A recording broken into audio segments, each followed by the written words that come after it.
COVID-19. Kerajaan hari ini memutuskan untuk melanjutkan pelaksanaan Perintah Kawalan Pergerakan untuk tempoh 2 minggu lagi, iaitu daripada 15 April sehingga 28 April.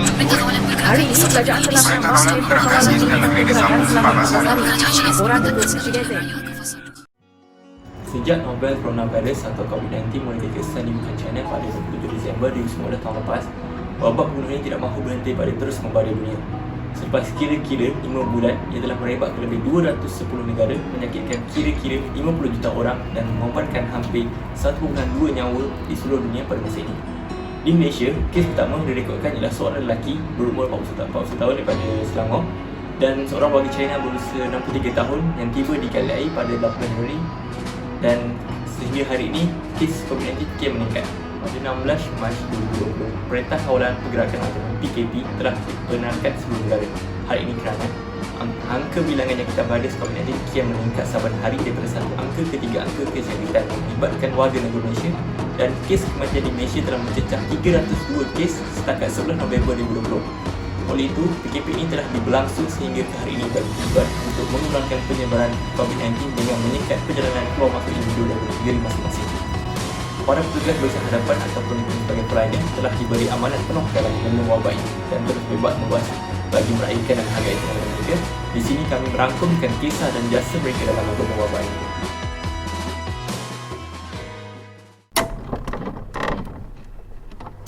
Sebagai masyarakat yang prihatin, marilah kita mengikuti semua SOP yang telah ditetapkan oleh kerajaan. Memakai mask dengan sempurna, membawa dan memakai hand sanitizer,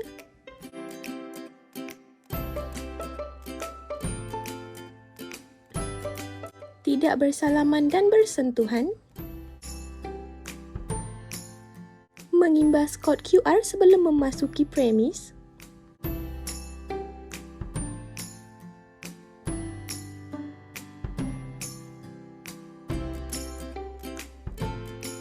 memeriksa suhu badan terlebih dahulu, dan mengamalkan penjarakan sosial.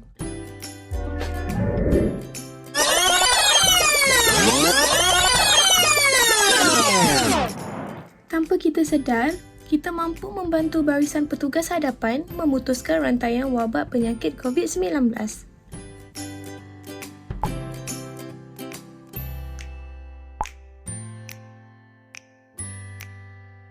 Dalam usaha membendung wabak penyakit COVID-19, kita semua merupakan petugas barisan hadapan.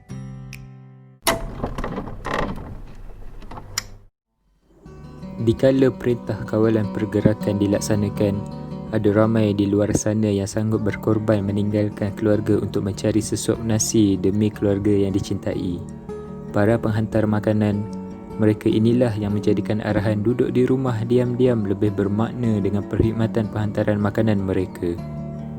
Maka tidak hairanlah Perdana Menteri Tan Sri Muhyiddin Yassin mengiktiraf dan memuji para penghantar makanan yang bertugas ketika PKP berkuat kuasa di. Begitu juga pada anda yang bekerja menghantar makanan, sama ada Grab Food, Food Panda ataupun lain-lain.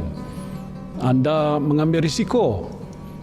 Orang lain duduk di rumah, anda keluar rumah untuk pastikan orang lain boleh makan. Jadi anda melakukan suatu pekerjaan yang cukup mulia. Itulah risiko yang diambil oleh penghantar makanan, bukan sahaja demi memperoleh pendapatan, tetapi berjuang membantu rakyat Malaysia mencapai keselesaan ketika kemelut wabak COVID-19 melanda negara. Apalah sangat sekiranya kita dapat memberi sedikit sagu hati seperti air kotak atau tip sekitar RM5 hingga RM10 berserta senyuman manis yang disulam dengan ucapan "Terima kasih ya Abang Rider" sebagai tanda penghargaan kita kepada kesanggupan mereka mencari rezeki. Assalamualaikum dan selamat pagi puan. Terlebih dahulu saya ingin mengucapkan ribuan terima kasih kerana sudi menjadi wakil penjara wanita Kajang untuk sesi temu bual pada hari ini. Topik yang akan kita bincangkan pada hari ini ialah berkaitan isu hangat yang melanda Malaysia iaitu pandemik COVID-19.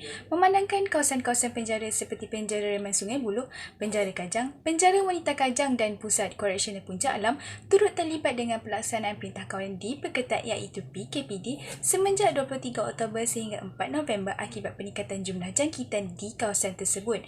Bolehkah puan berkongsi sedikit pengalaman bertugas sepanjang tempoh kawalan ini dan memberi nasihat kepada rakyat Malaysia berkaitan isu ini?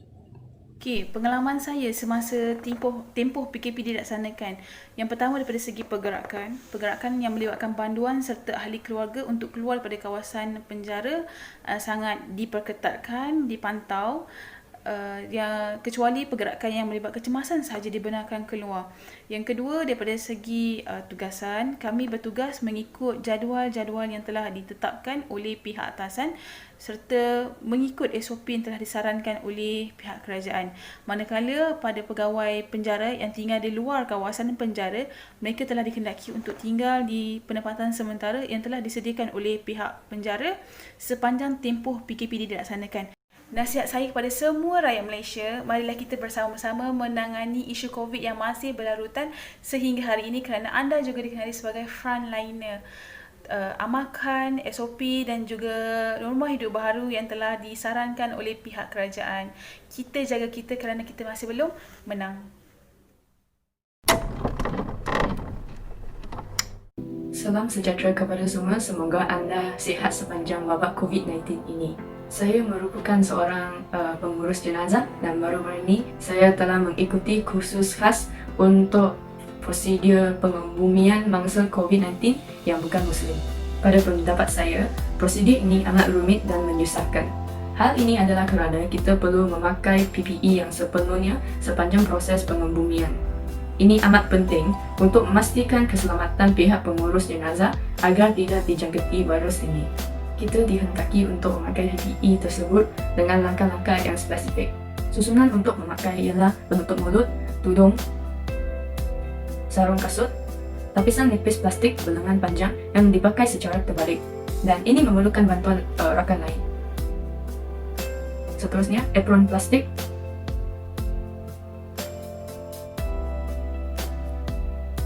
penutup muka, dan 2 lapisan sarung tangan, di mana lapisan nipis tersebut perlu diselit ke dalam sarung tangan. Langkah-langkah ini memastikan tubuh badan kita tidak terdedah kepada virus COVID-19 semasa menguruskan jenazah pesakit COVID-19 ini. Semasa proses ini, ahli keluarga tidak dibenarkan sesama sekali untuk mendekati jenazah walaupun memakai PPE. Mereka hanya dibenarkan memberi penghormatan terakhir kepada si mati melalui 1 lapisan cermin kaca. Segala upacara agama tidak dibenarkan diadakan, seperti meletak kerana di rumah beberapa hari untuk mengelakkan penyebaran virus. Ini bermaksud tiada orang selain daripada ahli keluarga yang terdekat boleh memberi penghormatan terakhir. Jenazah juga dibalut dengan 3 lapisan plastik yang berzip selepas dibalut dengan suatu kain yang disanitasi, dan daripada permulaan hingga pengakhiran pembalutan, jenazah tersebut akan disembur dengan semburan pembersih. Semua jenazah bukan Muslim yang dijangkiti COVID-19 perlu dibakar seperti yang diarahkan oleh pihak KKM. Peranan setiap petugas barisan hadapan termasuk doktor, jururawat, askar, polis dan penghantar makanan perlu disanjung tinggi kerana dengan khidmat bakti mereka, negara kini hampir berjaya memerangi wabak COVID-19. Jika kita tiada rasa cinta akan negara, apakah yang akan berlaku pada Malaysia semasa berlakunya pandemik yang menakutkan ini? Semangat patriotisme yang dipamerkan oleh petugas barisan hadapan dapat memberi inspirasi kepada kita agar kita bekerjasama untuk memutuskan rantaian COVID-19 ini. Masyarakat juga perlulah memainkan peranan dengan menunjukkan sikap bertanggungjawab dan prihatin dengan mematuhi SOP dan perintah yang telah ditetapkan oleh kerajaan demi mengurangkan penularan wabak COVID-19 daripada terus merebak. Jelaslah bahawa semangat patriotisme perlu dijiwai, bukan hanya sekadar simbolik untuk kita memperkukuhkan semangat patriotisme dan menerapkan dalam diri sendiri. Bukan hanya pandai berkata, Aku cinta tanah airku untuk tatapan umum. Akan tetapi, dengan melaksanakan dan menerapkannya dalam diri untuk panduan menjadi seorang warga negara yang berjiwa patriotisme.